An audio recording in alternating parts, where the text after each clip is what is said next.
శ్రీమాత్రే నమః. బ్రహ్మవాక్కు YouTube channel ప్రేక్షకులకు స్వాగతం. శిలకడుపున శిల్పం పుట్టాలంటే శిల్పి ఉలిదెబ్బలు తినాల్సిందే. సానపట్టనిదే ఏ వజ్రము మెరవదు. అలాగే మహానుభావులైనటువంటి వారు తన జీవితంలో అనేక కష్టాలను, అనేక ఒడిదొడుకులను ఎదుర్కొన్న తర్వాత కలిగినటువంటి అనుభవం ద్వారా గొప్పగా గౌరవింపబడ్డారు, కీర్తింపబడ్డారు. ఒక ఊరిలో ఒక ధనవంతుడు ఉన్నాడు. ఆయనకు అనుకూలవతి భార్య ఉంది. అనుకూలవతి భార్య ఉండడం వల్ల ఆయన జీవితం సాఫీగా సాగిపోతుంది. కానీ సంతానం లేని లోటు వాళ్ళను బాధిస్తుంది. ఇలా ఉండగా లేక లేక ఒక కుమారుడు కలిగాడు. వారి సంతోషానికి అవధులు లేవు. తన కొడుకు పెద్దవాడై తన బాధ్యతలన్నీ నెరవేరుస్తాడని చెప్పేసి సంతోషపడుతున్నాడు. కానీ ఆ పిల్లవాడి అల్లరి ఎక్కువైంది. మొదట చిన్నపిల్లలు చేసే చేష్టలని సరిపెట్టుకున్నాడు. కానీ పెరిగిన కొద్దీ సోమరి అయి, చదువు సంధ్యల మీద ఆసక్తి లేనివాడై కేవలము ఆటలయందే సమయాన్నంతా వృధా చేస్తూ ఉన్నాడు. ఇది చూసిన తల్లిదండ్రులు చాలా బాధపడుతూ ఉన్నారు. ఇలా ఉండగా ఒకనాడు ఆ ధనవంతుని యొక్క గురువు గారు తన శిష్యుని చూడడానికి వచ్చాడు. ఈ స్థితిమంతుడు చాలా సంతోషించి గురువు గారికి పాదాభివందనం చేసి సత్కరించాడు. మాటల సందర్భంగా తన కొడుకు యొక్క విషయాన్ని తెలియజేశాడు. అందుకు గురువు గారు అన్నారు, నీవు బాధపడాల్సిన అవసరం లేదు, నీ కొడుకుతో నేను మాట్లాడి నీ కొడుకును తీర్చిదిద్దుతానని చెప్పేసి చెప్పాడు. సరే అన్నాడు ఆ ధనవంతుడు.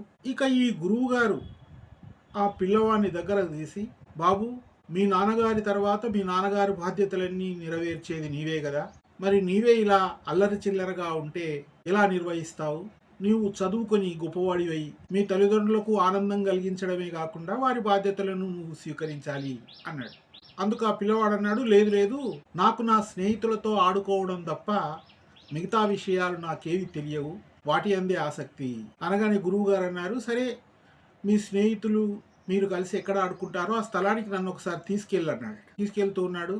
వీధి గుండా ఇరుప్రక్కలున్నటువంటి జనమంతా ఆ గురువుగారికి సాష్టాంగ నమస్కారం చేస్తా ఉన్నారు. ఈ పిల్లవాడు అది గమనిస్తూ ఉన్నాడు.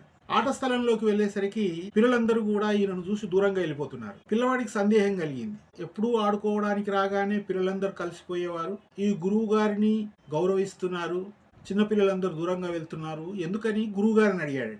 గురువు గారు అన్నారు, నీవు కూడా గొప్పవాడు అయినట్టయితే అందరూ నిన్ను గౌరవిస్తారు, అందుకే నీవు చదువు సంధ్యలను నేర్చుకుని గొప్పవాడి అయినట్టయితే ఇలాంటి గౌరవాలు నీకు కూడా దక్కుతాయి అన్నాడు. సరే, నేను విద్యాభ్యాసం చేస్తే గౌరవింపబడతానో లేదో తెలియదు కానీ ఈ బండరాయిని గౌరవించేటట్టుగా చేస్తావా అన్నాడట. గురువుగారు సరేనన్నాడు. ఆ బండరాయి తీసుకొని ఆయన వెళ్ళిపోయాడు.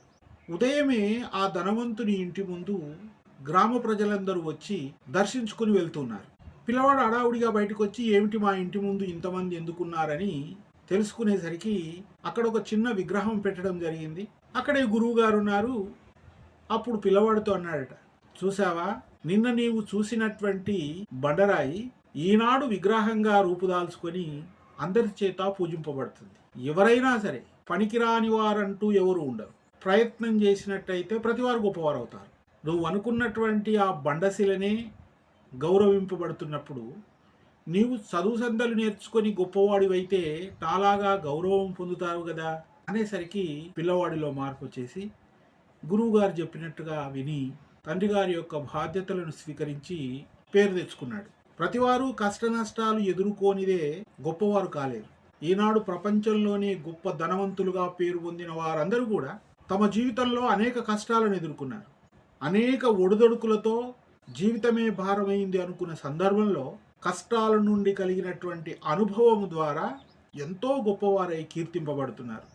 ఈనాడు కలిగేటటువంటి ఏ కష్టమైనా, ఏ సమస్య అయినా వాటి నుండి మంచి నేర్చుకొని మనము మార్పు చెంది సమాజంలో ఉన్నత స్థితిలోకి వచ్చి అందరి చేత గౌరవింపబడాలని కోరుతూ లోకా సమస్త సుఖినో భవంతు.